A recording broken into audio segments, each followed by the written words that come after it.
नमस्कार, मी ज्योती पावणे. माझ्या छोट्याशा मिनी व्लॉगमध्ये तुमचं सर्वांचं स्वागत करते. कसे आहात सर्व? मस्त ना? मस्तच राहा हा. तर श्री स्वामी समर्थ. ओम नमः शिवाय. तर सोमवारचा दिवस होता हा. तर हे बघा, मी ताट घेऊन माझ्या कॉलनीच्या मंदिरामध्ये पूजा करायला आलेली होती. ती वेळ होती प्रदोष काळाची. कारण मी ती वेळ यासाठी निवडते की थोडं वातावरण शांत राहतं, कुणी मंदिरात लोक मिळत नाही जास्त, आणि आपल्याला छान अशा भोलेबाबांसोबत मला गप्पा करायला मिळते. म्हणून मी ही वेळ जास्त करून निवडते. कारण त्यांच्याशी आपण आपल्या अडीअडचणी, आपले काही प्रश्न आणि आपली त्यांच्याशी काही विचारपूससुद्धा होते. विचारपूस म्हणजे नुसत्या प्रश्नांचीच नाही, तर त्यांचीसुद्धा. भोले बाबा, तुम्ही कसे आहात? मला आठवण केलं का? इतके दिवस मी आली नाही तर माझी आठवण काढली का? तुम्ही कसे आहेत? असं सगळं मी बोलते त्यांच्याशी, आणि स्वतःचे काही अडीअडचणी पण सांगते.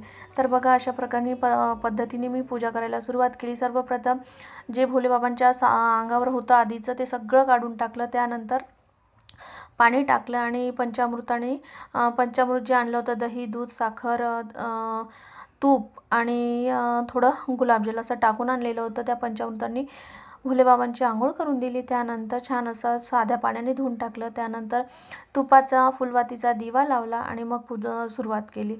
त्यानंतर दूधसुद्धा आणलं होतं, त्याचासुद्धा अभिषेक केला, पाणी टाकलं.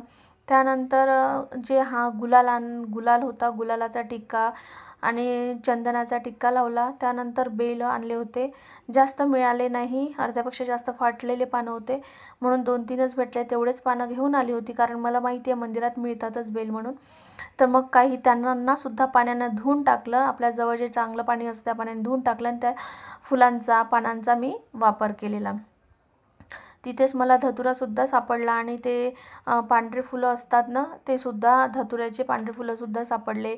त्यानंतर गोकुळणीचं फूल मिळालं होतं, ते सुद्धा वाहून दिलं. आणि छान असं नागदेवतांना पण हळदी कुंकू जे काही माझं पूजेचं होतं ते त्यांनासुद्धा वाहिलं. नंदीला त्याच या पद्धतीने वाहिलं. मग काकू आल्या, काकूंशी थोडंसं बोललं.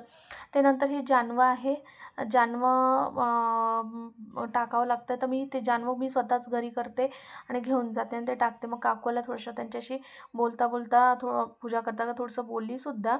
आणि मग त्यांना भोलेबाबांना धूप आणि दीप आणि अगरबत्तीचा धूपदीप दिलं. त्यानंतर ओम नमः शिवायचा जप करत असते. ओम नमः शिवाय, श्री शिवाय नमस्तुभ्यम आणि शिवहर शंकर नमामि शंकर, जय जय शंकर असा पण सुद्धा 11 वेळा जप करते. तो जप केला. छान अशा 3 वेळा टाळ्या वाजला, आशीर्वाद घेतला आणि घरी आली.